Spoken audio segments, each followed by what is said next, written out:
Donc il est normal qu'on veuille faire en sorte que l'Iran n'ait pas l'arme nucléaire. Maintenant, quand on le fait, il faut le faire pour gagner, pas pour entraîner le monde dans une catastrophe. Oui, Jacques Attali, vos rêves seront bientôt les miens, votre roman chez Flammarion.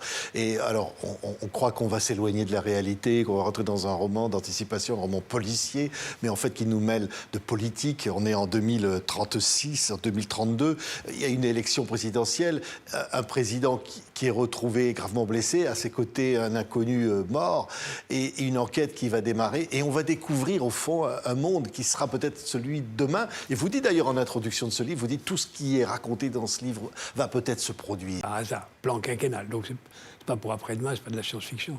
Or, on pourra bientôt, grâce à ça, télécommander par la transmission de pensée son téléphone, son ordinateur. On pourra transmettre dans le sens cerveau-machine des ordres, mais aussi dans l'ordre inverse, machine-cerveau des ordres, c'est-à-dire qu'on pourra implanter dans notre cerveau des rêves, des souvenirs, soit parce qu'on souhaitera se débarrasser de souvenirs encombrants, soit parce qu'on souhaitera choisir des rêves sur étagère. Après tout, c'est le tiers de notre vie, on pourrait vouloir la vivre comme on veut, et ce n'est pas de la science-fiction, ça aura lieu. Alors oui. Dans le roman, c'est le moment où apparaît cette arme nouvelle qui est l'implantation de souvenirs et de rêves. Et puis, voilà, on va essayer de comprendre ce qui se passe. Mais au fond, oui, les souvenirs, nos souvenirs, sont-ils les bons? Et au fond, est-ce qu'il y a de la manipulation? Et demain, on y sera. Oui, c'est dans la continuité d'aujourd'hui. On est dans une société où l'intime n'est plus protégé. On le voit par l'entrée des réseaux sociaux dans notre inconscient. On le voit dans le fait que les réseaux nous imposent des publicités comme s'ils lisaient dans notre cerveau, ce qui est presque le cas.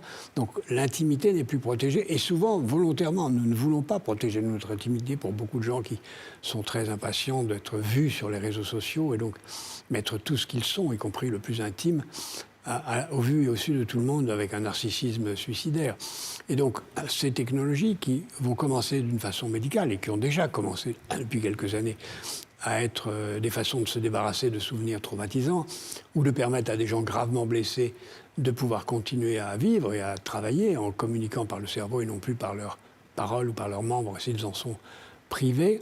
Ceci va prendre une ampleur de plus en plus considérable et j'ai voulu alerter sur ces choses dont on ne parle pas mais qui sont là, sont là et qui peuvent avoir des effets extraordinairement positif, si on l'utilise bien. C'est toujours, pardon, au nom du bien. C'est toujours au nom du bien. Vous le dites, c'est au nom du bien que demain, il peut y avoir ces manipulations qui peuvent avoir des conséquences terribles sur nos libertés. Et qui ne sont qu'une conséquence logique de ce qui se passe en ce moment. Ce n'est pas une rupture, comme l'IA n'est pas une rupture par rapport à ce qui se passait quelques années auparavant. Ça, c'est une continuation de l'IA et de la robotique, les deux étant mêlés avec les neurosciences, qui donnent cette étape nouvelle dans laquelle eh bien, on pourra se débarrasser. Au fond, qu'est-ce que c'est que le progrès technique? C'est de débarrasser des choses qui demandent un effort. Et là, il y a des choses qui demandent un effort, qui sont dire, faire, écrire. Et on pourrait le faire simplement par la transmission de pensée. Il faut qu'on protège, qu'on n'impose pas aux gens des souvenirs, qu'on fait autrement. Il y a des tas de gens, par exemple, qui se souviennent sous la torture d'un meurtre qu'ils n'ont pas commis, ou des mythomanes qui imaginent des choses qu'ils n'ont pas vécues. Il faut se battre contre ces mensonges qui vont de plus en plus devenir possibles par la technologie et pas seulement par des moyens barbares comme la torture ou la mythomanie.